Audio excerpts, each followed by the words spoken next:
I remember the first time I was introduced to your music. I met you through a mutual friend at the Hot House here in Chicago, and David Danku. Okay. And sometimes I would watch his shop when he would run errands on Saturdays or something like that, on Fridays. And he has a special stash of music that he keeps in a drawer. And he had your CDs in it. So he usually keeps a speaker outside the store. So I put your CD in, and every time I put your CD in, you and a few other artists, but particularly yours, when I would put your CD in, people would come from outside and like, who is that? And so, and so I would tell them, and they would want to buy the CD. And Wow. so when I finally met you and saw you perform live, ladies and gentlemen, when you see Monday live, I don't know if you're still doing live shows, but when you see Monday live, it's like on another level. And so yeah, and when I first saw you at the Hot House, I was like, wow, this is a spectacular artist. How did it start for you? Wow. Well, I've got a long musical journey, which started really from the womb of my mother. My parents are both jazz musicians. So, if there's anything about vibrational absorption, I definitely was getting it from the get-go. From a young age, I started playing an instrument. I played the flute. I was classically trained for 8 years. But eventually I realized that, maybe this is not the road for me. Maybe I'm not meant to be sitting in the orchestra forever playing Mozart and Beethoven, and I can sort of expand my possibilities. So it took a while, but for some reason I thought maybe I could, think about singing and songwriting. I was really interested in the modern music of our times. And by that, I mean, I grew up, listening a lot to 70s and 80s music. That was my era. So, and then mix that with the background of my parents being jazz musicians, my ear was sort of like peaked towards, different things. And eventually, I was living in Los Angeles for the bulk of my childhood and young adulthood. I got picked up by I guess, a scout for a director who was looking for a lead to his movie. And it was about an opera singer. And because of my classical training, not on voice, but on flute, they thought, okay, she's gonna be okay for it. So I auditioned, I got the part. That propelled me to move to Japan. And then, I was there from the late 80s to the 90s. And very much involved in the DJ scene just because I love music. And the only way for me to hear anything other than pop Japanese music, which back then was really bad, it was to go to the clubs and see what the DJs were up to, and that like brought me into a whole different level of music awareness that I, to this day is one of my foundations.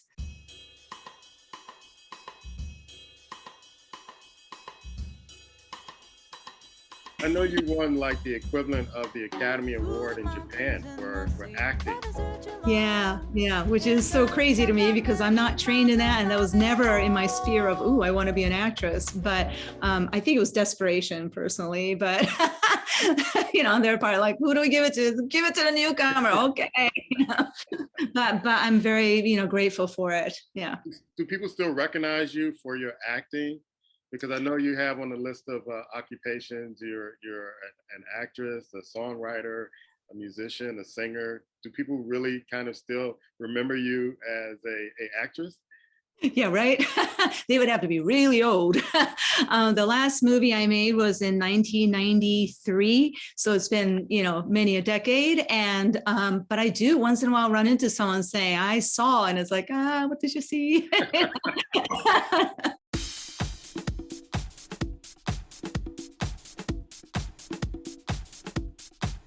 You mentioned you were in the DJ scene with Basement Jaxx, DJ Crush, Mondo Grosso, M-Flow. What was that experience like?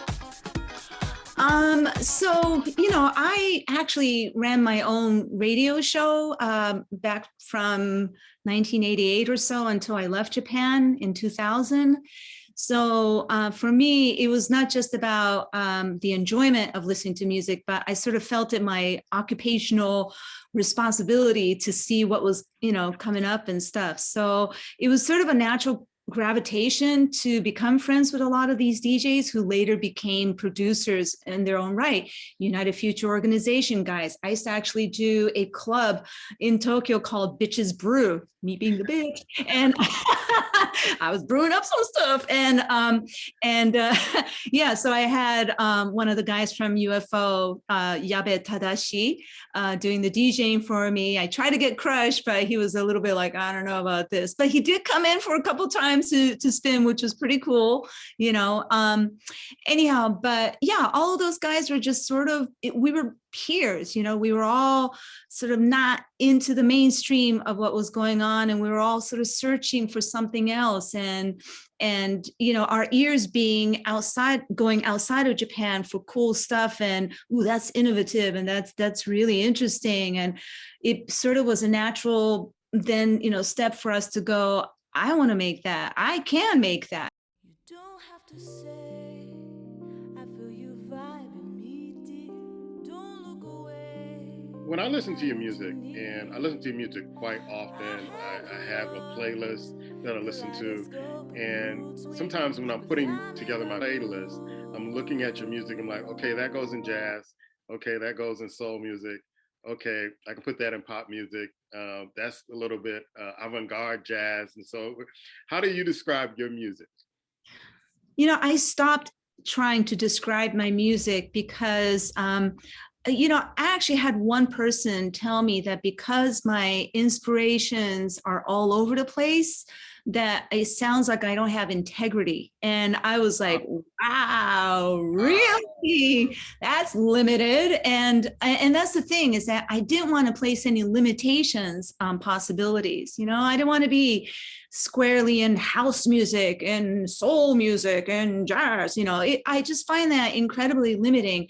We're all absorbing so much music on different spheres, from different generations, from different genres. And I think it's just natural that it would eventually sort of digest in us, and in our output becomes, these different flavors that become a unique expression. And that's the way I like to think of it. If I had to put a category to it, I guess it would be, I don't think it's even crossover jazz anymore, because those guys are really very in their pocket in the club music world. And I really have sort of gone, away from that.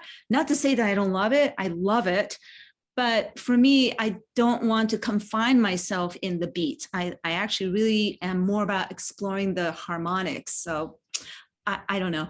I honestly don't even know how to put my genre. Yeah, because when I'm listening to it, it can go from different genres, which I don't mind at all. And I think that I know my personal favorite CD, because I love all your work, but my personal favorite CD was the first one I heard, called Moods. And there was a story you told me years ago about that particular song, because that's kind of like, to me, like 3 or 4 songs in one song. But it's like the flow is just so, the transition are so smooth in that music. Can you describe why you wrote that particular song, Moods? I know we're going to get into a lot of your music, but Moods was a really interesting story that you told about that record that I didn't know before I talked to you. Right. Okay. So it's been a long time since I heard that song, and I'm going to have to put myself back. I mean, that was like in 2003, 4 or so. So that's like almost, not quite 20 years, but it's been a while since I heard that. But if I remember, I think I was just thinking about well, first of all, my husband, who we've parted ways since, but he's Russian, he's an artist, so he's very moody. And I think I was sort of, thinking about his moodiness. He's a Gemini too, if you follow. I know about Gemini, so yeah. You know what I'm talking about. So yeah. Hold on 1 second. But I think it had a lot to do with that, and just playing with the moods. What did I tell you? Because now now I'm gonna have to go back and listen to that. I remember you were telling me that because the song goes, "I'm in the mood," and it was like trying to get him out of a mood to match your mood, to match your level and what you were feeling at the time. And so the song kind of takes the transition of different textures of the same song, but it was just so interesting because it keeps you kind of locked in. It engages you at first very slowly, and then it just kind of goes into a funky, kind of jazzy sound. And that was usually the first song I would play when I would put the speakers out, and folks would go, "Okay, who is that? I gotta have that. Who is that?" So Oh, yeah, so that was always an interesting story that I didn't know about what you were going with the song, but when you explain it, it was kind of like about your husband, about okay, let's change this mood. It was a really interesting story.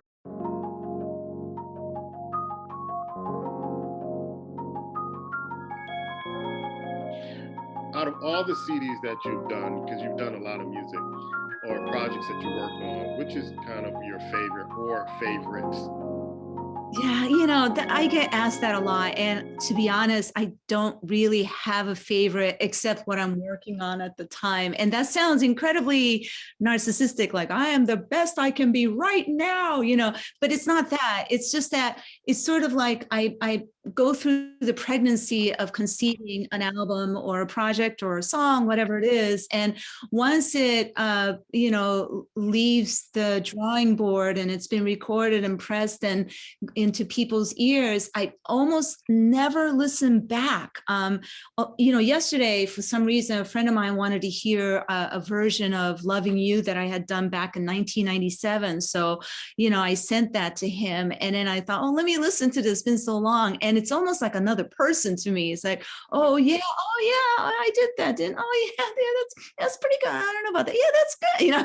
Well, I can't sing that high anymore, So it is really hard for me to say any one of them are favorites. I don't mean to sound diplomatic about all of my works, but it really is the truth. I do the best that I can at the time, and it's a recording, like literally a recording of that time of myself and my expression. So yeah, none really sticks out like this is my favorite. Yeah, I know there's a number of favorites that stick out to me. I remember you sending me a CD of remakes that you did, and you did a Barry White remake. You did the System remake, "Don't Disturb This Groove," which I still play. Matter of fact, I keep the CD in my bathroom, and when I want to mellow out, this is the CD I listen to. And there is a really great song that I know when I did the Urban Jazz Connection. I still do it from time to time. Um, the song Candy. People request the song Candy a lot. And I don't know if you remember making that song, but what went into that song with Candy? Right. So Candy, if I remember, was actually born from a request by Starbucks in Japan. They were just coming out with a coffee flavor or a coffee bean, I'm not sure what it is, called Candy with a Q, Qandi. So I was asked to go to Japan to do the event to launch this new coffee. So I thought, okay, so they want me to perform. I might as well write a song, Candy. And that's what came of it. And in my imagination, lyrically, conceptually, I was just thinking about the many times that I've gone to coffee houses to just sit down, enjoy my coffee, to write and observe people. And so I made up this little fantasy. There's a woman, and a man, and they come in separately, and they come in just before work, so they just happen to come in at the same time, and they sort of notice each other, and they sort of notice that she's ordering this, I'm ordering that, and they sort of are aware of each other. So a little love, blossoms from that sort of thing. So the candy being each other, sort of thing. But I just thought, it would be sort of a cute story to tell.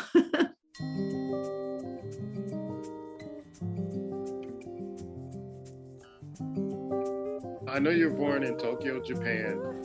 How often do you get over to Tokyo? And can you describe the music scene in Japan compared to the United States or anywhere else in the world that you've gone to?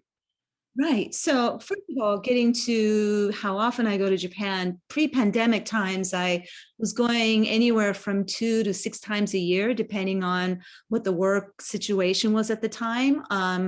And I welcomed it each time because I love to go there. It is my homeland, and those are my people, and it's so great to see the many friends that I have there.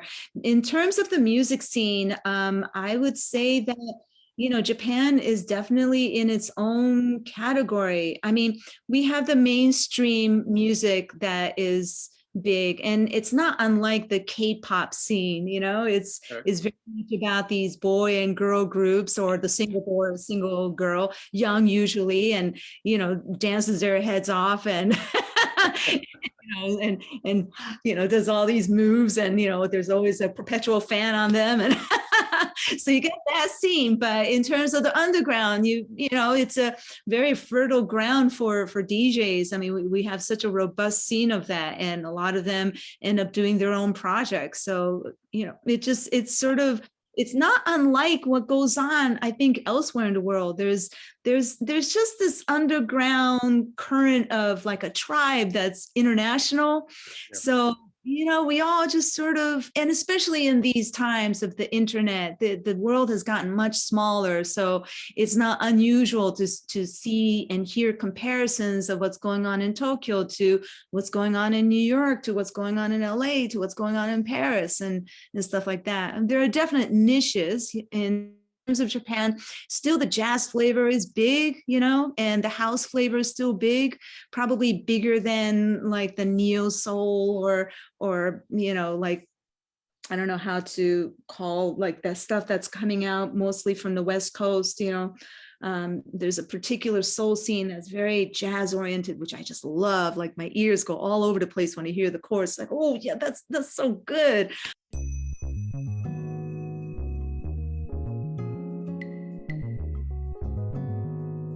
When did you know that you had the talent to do music or sing, or when did you really realize that, hey, I have a passion for Probably since I was young, like around 6, 7 years old, maybe. Um, like any child gravitating towards the arts, it's something interesting and exciting, and it fires up this inspiration and light inside of you. I think that's everybody, regardless of whether you have, natural born talent or not. It's just something that's magical, right? But I think it was around 6 or 7 that I just started picking up a little like recorder and harmonica and stuff like that, and I loved it. And then my parents sort of encouraged me to play, like, why don't you play this Bach piece? And then I would get the compliments from the teachers, like, okay, I guess I'm all right, And then as you go on, you suddenly start to realize that, oh, maybe I'm better than like the norm. I don't know. And you just sort of realize at a certain point as you go on your journey of learning that your acceleration of understanding of certain things musically is very quick. My son is now 21 and studying at a conservatory in Switzerland. And I mean, just, I observe him objectively. And of course, naturally as a mother, I can be a little biased, but still I'm just observing him, and just his growth is so quick. It's like, oh, whoa, okay, I wonder if I was like that when I was a kid. But it's a thing that you see, and you just know, if that makes any sense. And that sounds incredibly conceited and egotistical. I'm embarrassed to say this, but it is.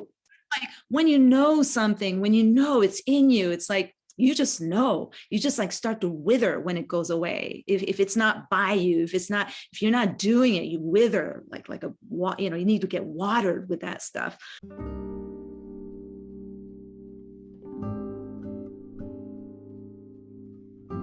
So you spoke of your son and watching him. What advice would you give to him and other upcoming artists that are making this journey that you've already made?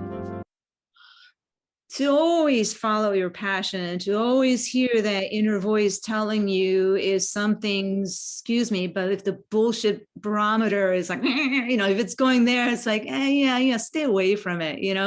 Like you just sort of want to keep your expression pure. That's the way I look at it. I don't know, maybe I'm a bit of a purist and idealistic, but just feel that. Yeah. Oh, I totally agree.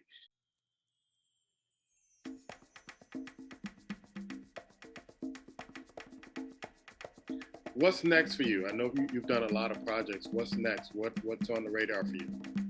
So I am in the middle of recording, actually. I started conceiving this project over 2 years ago, and almost 3 years ago. And by conceiving, I mean, I wanted to do a type of a project. I hadn't put together the music yet, but then COVID happened, along with everybody else who was going to make the next epic album.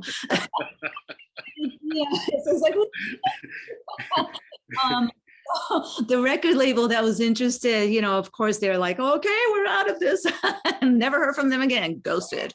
But which is natural. I'm not angry at them at all. It's like, we were all suffering and what the heck is going on? The zombies are coming out. But fortunately, I applied for the SBA and the PPP loan, and I got, a little bit of this, a little bit of that. And then I had finally gotten enough that I thought, it's not going to be the album I thought it was going to be, but I think I can make a pretty good album. So I don't know if you've heard of Lucas Arruda. He's an amazing artist from Brazil, and I love his compositional style. It's something I can't do. So I asked him to write a tune for me so that I could write lyrics over, and we're not sure yet if he's going to sing on it or what the deal is, but I love this. It's very Steely Dan, and, super, like, it takes you on a ride, like, what's going on? Yeah, so it's pretty cool. But yeah, the whole album it's got a few guests here and there, and I'm super excited about it. Very different from what I've done, I think, up until now. More classical influence coming out.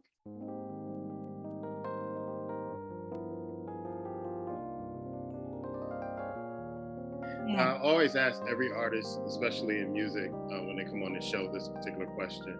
Now, other than the artists that you're working with or have worked with, what will be your dream team band that you would put together, including yourself, to work on a project or to do some music together?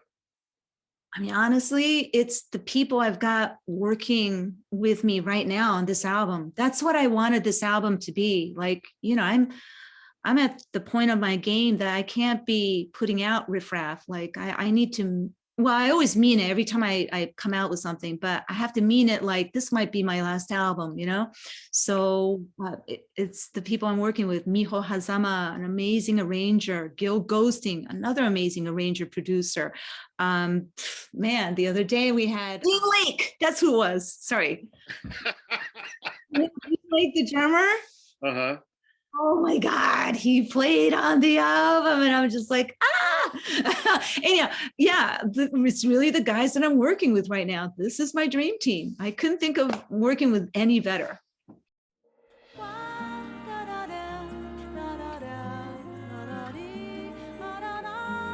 Favorite places in the world that you played, that you have performed?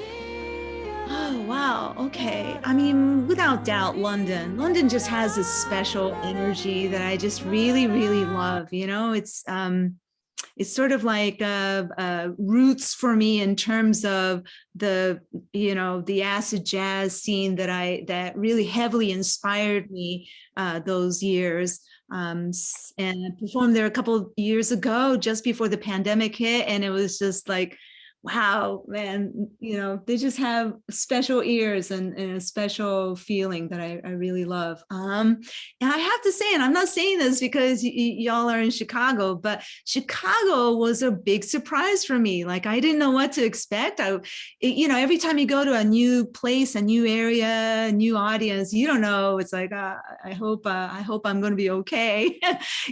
But you guys were so incredibly warm and receptive. And I never dreamed that there would be people who actually knew my music, in the US, let alone in Chicago. So that was like a huge, like, what? Yeah, you guys have a very interesting and fertile music scene over there, very open and also very shrewd, but also nice. like there's like an honesty in the way that you guys, input music, and I appreciated that. One of the things I noticed about Chicago since being here is that most of the artists will come in and start their concert leg or tour leg here to kind of test out their music to see whether or not, folks are feeling the music. And then depending on that, how they would set up, what songs to sing, things of that sort. And I found that out by talking to some artists.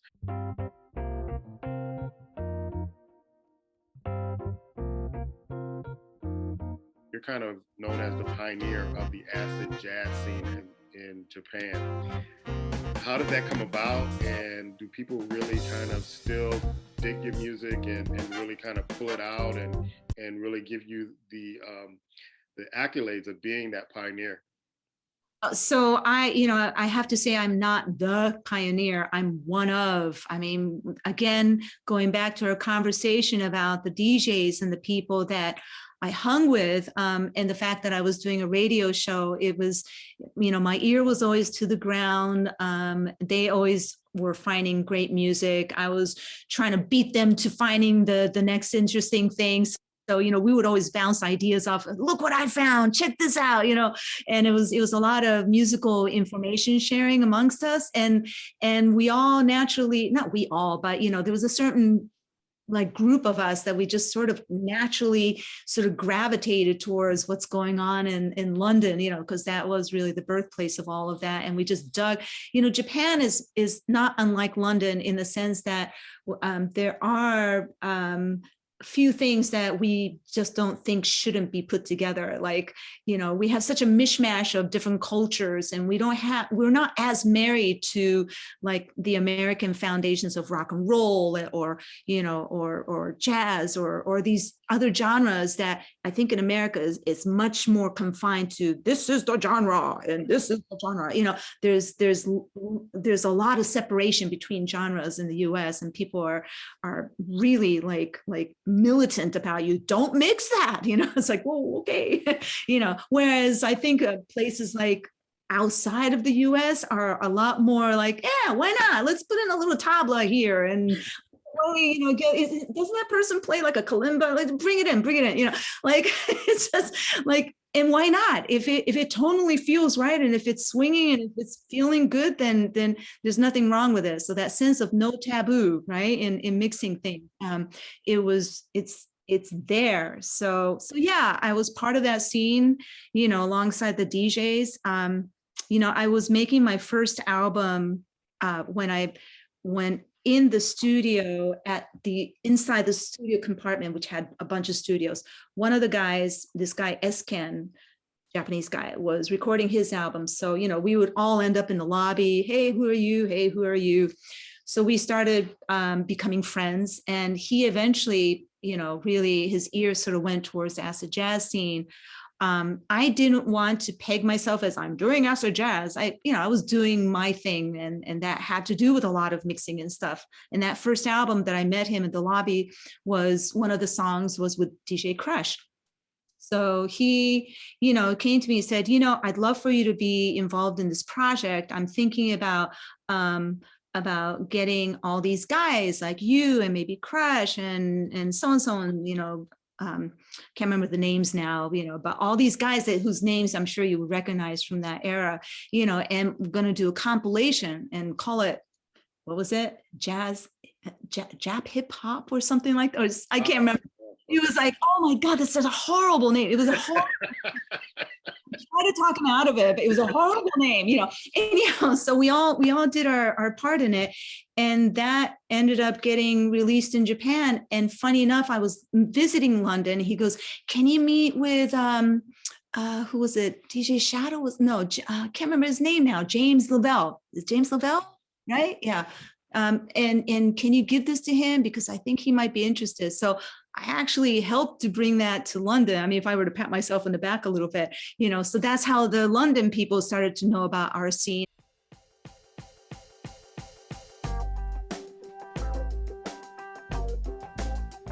I see on your different occupations, MC, your radio program, singer-songwriter, musician, DJ, actress. What surprised me is that I'm surprised that nobody lured you into modeling, because if people look at your album covers, it's like, wow, this is a model that's doing music. Thoughts about that? Well, okay, so first of all, I'm 5'5", so short of being a model. Plus, I'm built with these extremely wide hips and bow-legged.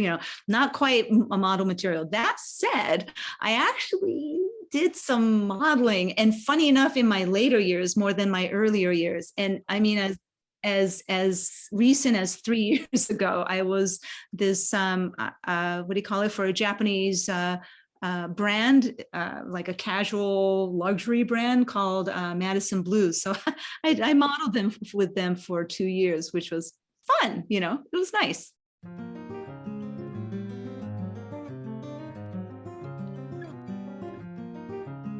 What should people know about you and your music? And the other question I'm going to spin off that is that what should they start listening to first from Monday Michiru?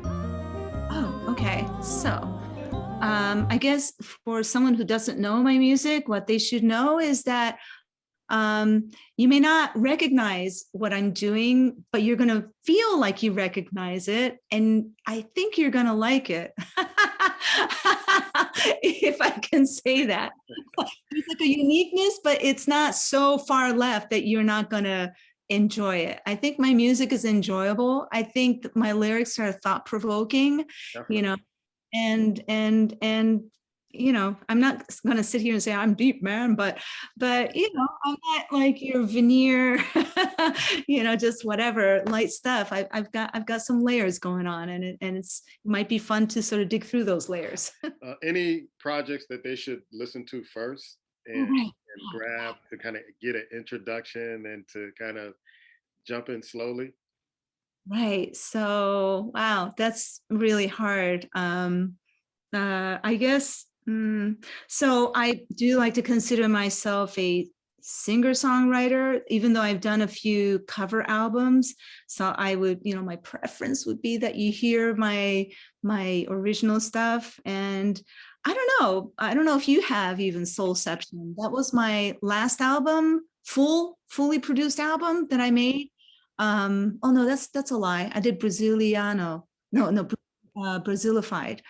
I don't know. I have no idea. It's really hard to say. Brazilified is light and fun, and it's got a lot of Brazilian flavors going on, but also sort of like this little undercurrent of urban feeling.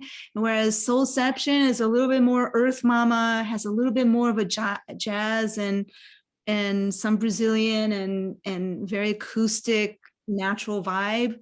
Of course, I go for the more recent ones. The older ones it's almost like a younger sister of myself now. It's like, wow. Yeah, no, okay. Yeah, just because I'm thinking about myself now, I guess. But I don't know, whatever people enjoy, that if you enjoy it. I love jazz conversations. Oh, wow. Okay. Yeah, I love that one. Nexus, of course, Don't Disturb the Screw, which do a lot of remakes on.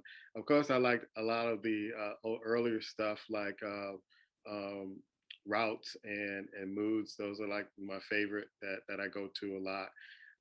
But yeah, there's a lot of, I mean, my thing is that wherever you jump in, you're going to want more music from you. That's how I felt. Like, man, what else is she doing? And if you hear it and you go, okay, I see where she's going with this. And it's always kind of a musical journey listening to your music. And you're, like I said, you're one of my favorite artists of all time. Really kind of unsung in the United States to me. Yeah.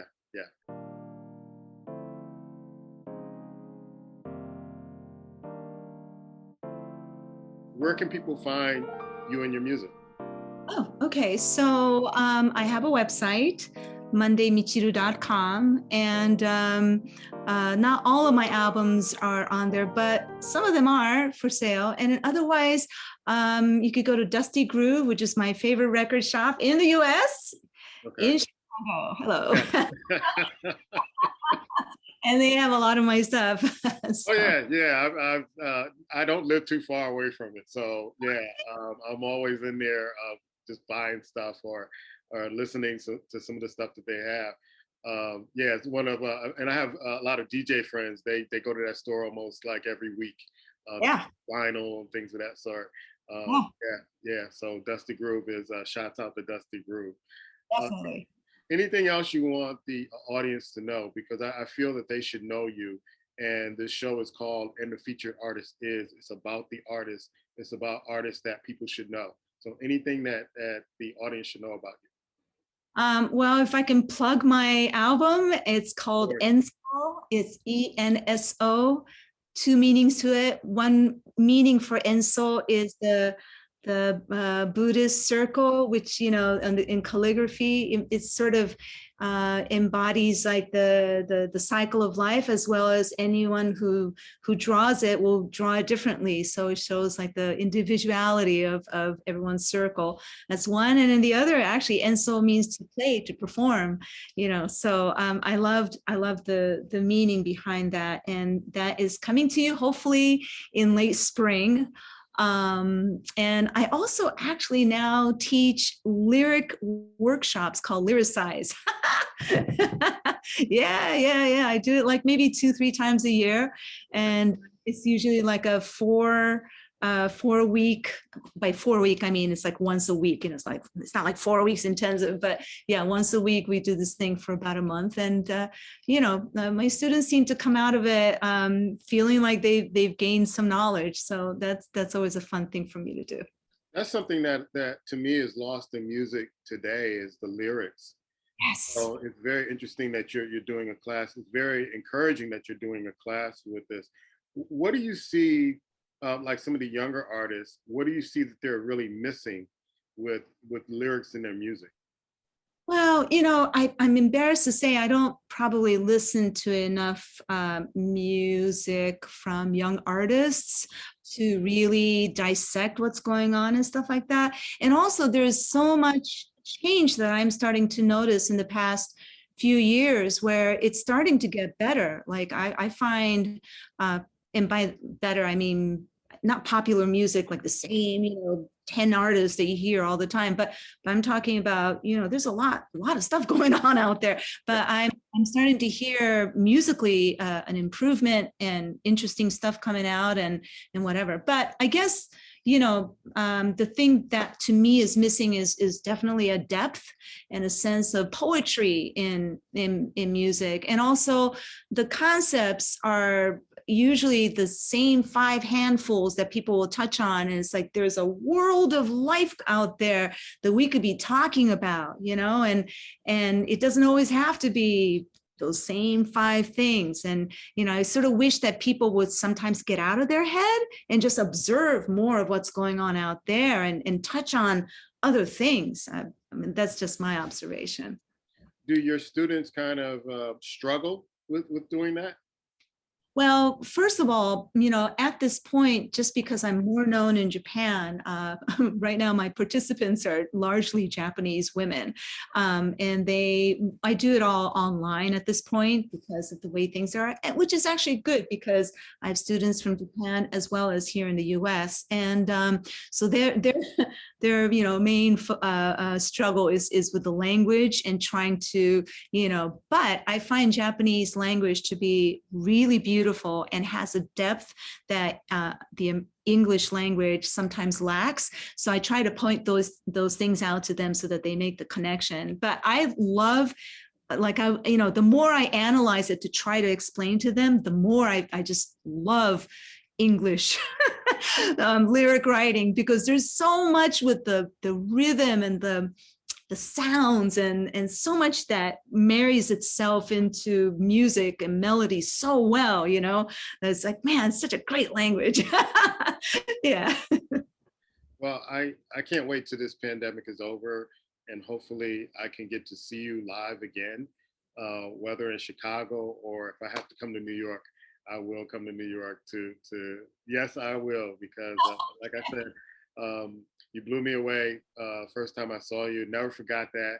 And the hot house is no longer here. So yeah, yeah, that club is no longer here. Management issues, a lot of things were going on, Um, but yeah, there were a lot of performers that came through there, but you were one of the most memorable performers that I saw at that club, and hope you stay well. Let's keep in contact because I want to interview you again after you come out with the next project okay, coming thank in you. the Love to spring. hear what your thoughts are on it once it comes out, you know, so that would be awesome. Well, you know I'm gonna love it. You know I'm gonna love it. So thank you for hanging out, and Thank you. I wish you well. Take Thank care. you as well. Bye-bye.